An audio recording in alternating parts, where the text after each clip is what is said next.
ایک سرسبز جنگل تھا جہاں ہر طرف ہریالی اور خوبصورتی کا راج تھا۔ درختوں پر پرندوں کے گھونسلے تھے اور زمین پر مختلف جانور اپنی زندگی بسر کر رہے تھے۔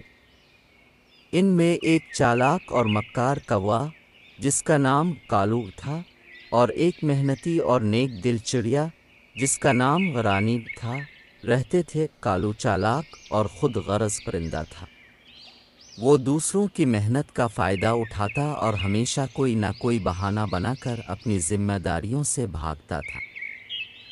جنگل کے باقی پرندے اور جانور کالو کی حرکتوں سے واقف تھے، لیکن وہ اتنا چالاک۔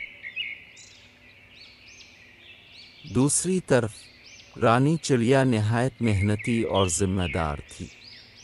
وہ اپنے گھونسلے کے لیے روز نئی شاخیں اور گھاس لے کر آتی اور اپنے بچوں کے لیے دانہ دنکا جمع کرتی۔ جنگل کے تمام پرندے اور جانور اس کی تعریف کرتے تھے اور اسے ایک مثال سمجھتے تھے۔ ایک دن کالو نے دیکھا کہ رانی چڑیا نے اپنے گھونسلے کے پاس اناج کے دانوں کا ایک ذخیرہ جمع کیا ہے۔ وہ دانے اتنے خوبصورت اور تازہ لگ رہے تھے کہ کالو کے منہ میں پانی آ گیا۔ اس نے سوچا، یہ سب کچھ حاصل کرنے کے لیے مجھ محنت کرنے کی چالاکی سے سب کچھ میرا ہو سکتا ہے۔ چوری کا منصوبہ رات کے وقت جب تمام پرندے اور جانور سو رہے تھے، کالو نے رانی کے گھونسلے کے قریب جا کر اناج کے دانے چرانے کی کوشش کی، لیکن رانی چڑیا بہت محتاط تھی۔ اس نے اپنے ذخیرے کی حفاظت کے لیے جال بچھا رکھا تھا۔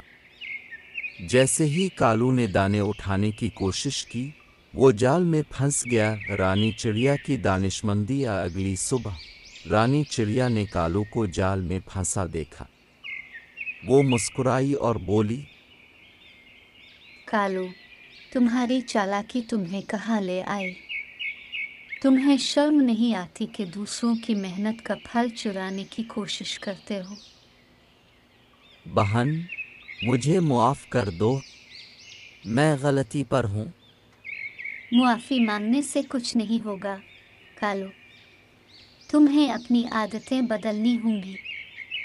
میں تمہیں معاف کرتی ہوں، لیکن شرط یہ ہے کہ تم میرے ساتھ کام کرو اور محنت سے رزق کماؤ۔ رانی چڑیا نے کالو کو سکھایا کہ زندگی میں ایمانداری اور محنت سے کام کرنا کتنا ضروری ہے۔ اس نے کہا، محنت کرنے والا کبھی بھوکا نہیں رہتا، لیکن چالاکی کرنے والا ہمیشہ مشکلات میں رہتا ہے۔ کالو کی تبدیلی نے جنگل کے دوسرے پرندوں اور جانوروں کو بھی متاثر کیا۔ سب نے مل کر کام کرنا شروع کیا اور جنگل میں خوشحالی آ گئی۔ رانی چڑیا کو سب نے محنت اور ایمانداری کی مثال قرار دیا اور کالو کو اس کی تبدیلی پر سراہا۔ چور کوا اب محنتی کوا بن چکا تھا اور رانی چڑیا کے ساتھ مل کر جنگل میں خوشگوار زندگی گزارنے لگا۔ یہ کہانی ہمیں یہ سبق دیتی ہے کہ محنت اور ایمانداری سے نہ صرف زندگی آسان ہوتی ہے، بلکہ